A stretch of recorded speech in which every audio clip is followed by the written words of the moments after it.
Yang pertama adalah Islam, dan yang kedua berdasarkan Ahlussunnah wal Jamaah. Lalu apabila nyawa memang pokok dan nyawa ide yang sesuai dengan tujuan, sesuai dengan inti, dia dah namang kepa adalah yang penting di mana majlis taklim Sirul Muqtadin selama DPD tahun yang keput ulang tahun na meri maju, na meri manfaat, memang duk badewan hamdemu. Tetapi berkan hana alam Sirul Muqtadin hana mengikuti berat jinau kana ada ham lain dalam tahun 3 dia ulang tahun naruh dan ragu sama dengan sudah tidak ada faedah. Maka karenanya para hadirin sidang jamaah yang terhormat, Umi dan Bapak sekalian sebagai anggota Sirul Muqtadin, yang bahwa Sirul Muqtadin adalah merupakan satu sarana untuk adalah mengembangkan ide yang ada di dalam pribadi. Yang pertama adalah sebagai dasar agama Islam, dan yang kedua dasar pelaksanaan adalah Ahlussunnah wal Jamaah. Dengan karena yang demikian, kalau nak lain terodik yang leganya ide baik bengeh karena dua itu sama dengan lebih kau itu yang tunu kepuar itu background lain cidlong mentang padahal menjaduk mana hai dua lagu sabah dia ceh pil hai kiban taduk pada DPR kira-kira iu urang sabah ceh itu ibuka partai lain irnan ibuka partai lain irnan ibuka partai lain irnan ada terus gede. Mudah-mudahan sawa yang kita mau fraksi penuh itu tergantung daripada adalah suara yang terbanyak di dalam hasil pemilu. Dengan demikian kita lihat yang bahwa Sirul Muqtadin Borneo adalah berkembang pertama di Aceh, dan itu berkembang di daerah provinsi yang lain. Bahkan pun kalau sampai ke ada pimpinan Sirul Muqtadin Ban Mantang adalah kali kerja beliau adalah mengikuti pelantikan Sirul Muqtadin di Batam. Bahkan Borneo insyaallah terhadir. Terima kasih Pak pimpinan Sirul Muqtadin Batam yang terhadir. Ulun tuan juga sidon yang lalu kalau tuan yang Batam Sirul Muqtadin juga. Sidon yang lalu kalau pernah sampai ke Malaysia Sirul Muqtadin juga. Mungkin pada tahun tanggal 20 beliau menyatakan adalah di Jakarta Sirul Muqtadin pula.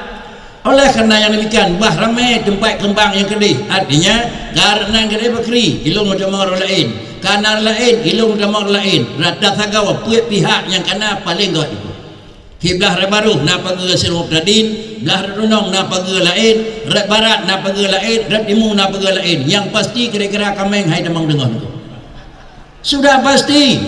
Baik kira-kira antena pagi redeh dayaklah dah pagi katanya duruh redeh jamang redeh itu. Para hadirin sidang jamaah yang terhormat, beginilah kira-kira inti politik dalam melaksanakan syariat. Bukan hanya politik yang terjadi sekarang, tetapi baginda Nabi juga dalam melaksanakan syariat penuh dengan menghisapkan adalah politik pada Nabi.